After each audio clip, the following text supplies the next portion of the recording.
శారదా శిల్పకళా మందిరం ఆధ్వర్యంలో నిర్వహించిన ఉచిత వైద్య శిబిరంలో జిల్లా పీపీఎం టీబీ కోఆర్డినేటర్ నాగార్జునరెడ్డి పాల్గొన్నారు. ఈ సందర్భంగా ఆయన మాట్లాడుతూ టీబీ వ్యాధి ప్రాణాంతకమైనది కాదని సరైన సమయంలో పరీక్ష చేయించుకొని చికిత్స తీసుకుంటే పూర్తిగా నయం అవుతుందని తెలిపారు. ప్రజలు టీబీపై భయాందోళన చెందాల్సిన అవసరం లేదన్నారు.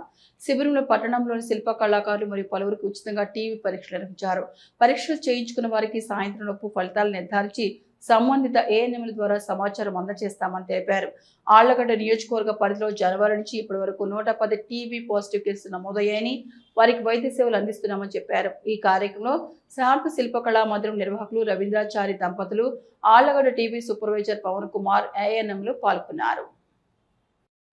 నమస్తే అండి, నా పేరు నాగార్జునరెడ్డి. నంద్యాల డిఎల్ఓ ఆఫీస్లో డిస్ట్రిక్ట్ పీపీఎం కోఆర్డినేటర్ ఫర్ టీబీగా జాబ్ చేస్తున్నాను. ఈరోజు ఆళ్లగడ్డలో టీబీ ముక్త భారత్ అభియాన్ కింద చెస్ట్ ఎక్స్రేస్ నిర్వహించడం జరుగుతుంది. వీటిని హ్యాండ్ హెల్డ్ ఎక్స్రేస్ అంటారు.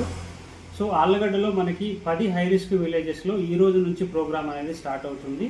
ఈరోజు శారదా శిల్పకళా మందిరంలో చెస్ట్ ఎక్స్రే ప్రోగ్రామ్ని మా సభ్యులందరితో టీమ్ ఎస్టేస్ గారితో ప్లస్ ఆశా వర్కర్లు ఏఎన్ఎం వీళ్ళందరితో కలిసి నిర్వహిస్తున్నాము. సో ఇందులో 14 సంవత్సరాలకు పైబడినటువంటి వారందరూ కూడా తీయించుకోవచ్చు. సో టీబీ వ్యాధి లక్షణాలు ఉన్నవాళ్ళు ఇతరత్ర ఎవరైనా కూడా చెక్ చేయించుకోవచ్చు. సో దాని ద్వారా మనకు టీబీ ఏమైనా ఉందా అనేది తెలుస్తుంది. కాబట్టి ఈ ప్రోగ్రాంలో అందరూ పాల్గొని పరీక్షలు చేయించుకోవాల్సిందిగా తెలియజేస్తున్నాము. అలాగే ఈరోజు ఇప్పటి వరకు దాదాపుగా ఒక 48 మంది పరీక్షలు చేయించుకోవడం జరిగింది. ఆ రిజల్ట్ అనేది కూడా ఈవినింగ్ లోపు మేము వాళ్ళకి ఆశా వర్కర్ల ద్వారా తెలియజేస్తాము. ఉన్న వాళ్ళకి మళ్ళీ త్వరితగతిన టీబీ పరీక్షలు వేరే రూపంగా చేయడం చూస్తాము. అలాగే ఆళ్లగడ్డ యూనిట్లో ఎన్ని కేసులు వచ్చాయి సార్ మొత్తం టీబీ కేసులు? ఈ సంవత్సరం జనవరి నుండి ఇప్పటి వరకు ఒక 110 పాజిటివ్ కేసులు రావడం జరిగిందండి. వాళ్ళందరికీ కూడా ట్రీట్మెంట్ మధ్యలో ఉన్నారు.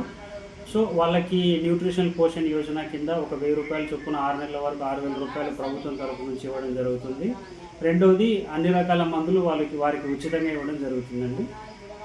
సో ఇది ప్రాణాంతకమైన వ్యాధి అసలే కాదు.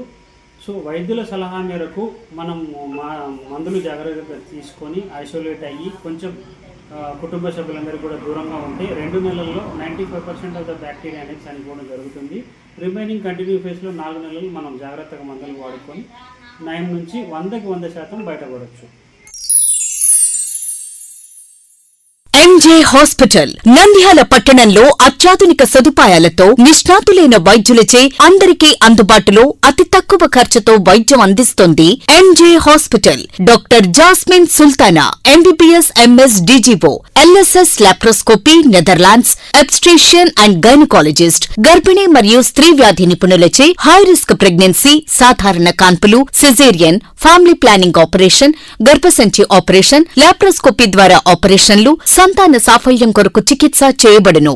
ఇప్పటి వరకు విజయవంతంగా 988 డెలివరీలు చేయడం జరిగింది. 75 నుండి 80% నార్మల్ డెలివరీలు చేయడం జరిగిందని తెలియజేయటకు సంతోషిస్తున్నాం. సుమారు 4 కేజీల బరువు గల కణితిని తీస్తూ మరో ప్రక్క 3.5 కేజీల బరువున్న శిశువును అతి కష్టమైన ఆపరేషన్ విజయవంతంగా బయటికి తీయడం జరిగింది. అత్యాధునికమైన operation theatre, labour room, emergency విభాగం, ఇంక్యుబేటర్ సదుపాయం, వెంటిలేటర్ సదుపాయం, అత్యాధునిక ఐసీయూ, ఆధునిక హంగులతో వెయిటింగ్ హాల్, ఆధునిక special AC rooms, sharing rooms, non AC rooms, అధునాతన ల్యాబొరేటరీ, 24 గంటల ఫార్మసీ సదుపాయం, పేషెంట్స్ కొరకు లిఫ్ట్ సదుపాయం, విశాలమైన పార్కింగ్ సదుపాయం కలదు. చిన్నపిల్లల వైద్య నిపుణులు, లాప్రోస్కోపిక్ విభాగం మరియు అత్యవసర సేవలు అందించబడును. వివరాలకు సంప్రదించండి. MJ hospital, Sanjeev Nagar, Nandyal. Phone numbers 9063078981, 08514359702.